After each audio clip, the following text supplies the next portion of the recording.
I first came across Samantha Cookes' story in a small article in the Irish Independent in late 2022. The headline alone stopped me in my tracks. A woman accused of faking a terminal illness to defraud people.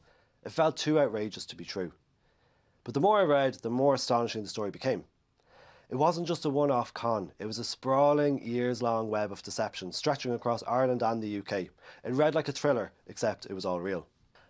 Spending 3 years covering Samantha Cookes' story, I was astounded by how she would reinvent herself constantly. You know, most fraudsters stick to one scam. Cookes built entire alternate identities with astonishing depth. She didn't just fake names, she created emotionally persuasive biographies, illnesses, professions, social circles around each persona. She convincingly posed as a terminally ill author with Huntington's disease, an occupational therapist, a psychologist, a disability advocate, a nanny, an au pair, a surrogate mother, even a literary rising star. And what's shocking is not only that individuals believed her, but institutions did too. The Arts Council awarded her grants, literary organisations promoted her, national media interviewed her. She won a prestigious Financial Times essay prize under a false identity. I came away stunned by the scale of the performance involved. She wasn't just improvising lies, she was constructing entire parallel lives. Her stories grew bigger and bolder as she continued to get away with it. Another thing that struck me was the emotional sophistication of the scams. The really disturbing part for me is that many of her deceptions targeted empathy. She repeatedly centred her stories around disability, trauma, adoption, neurodivergent children, terminal illnesses, and vulnerable families. The fake Huntington disease narrative was especially extraordinary because she learned enough medical language, behavioural detail, and advocacy rhetoric to convince huge audiences online, to convince literary circles, but also doctors, occupational therapists, and the welfare system in Ireland. When seeking state-funded housing, she wrote to the Taoiseach, claiming she was seeking out euthanasia abroad as the Irish state had failed her so desperately.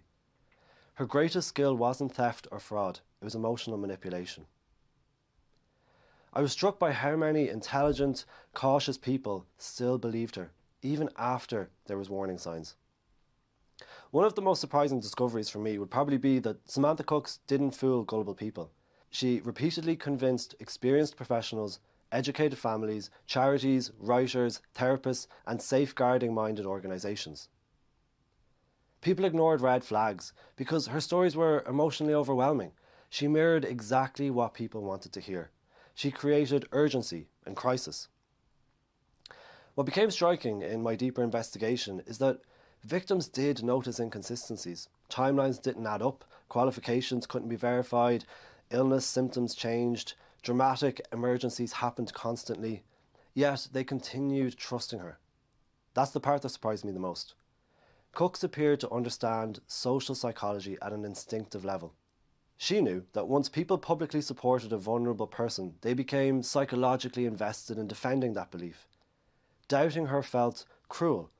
In many cases, the scam only collapsed when multiple victims compared notes and realised they'd been isolated inside different versions of the same fictional universe.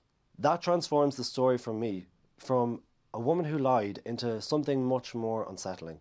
It's a case study in how empathy, reputation, and social pressure can override evidence.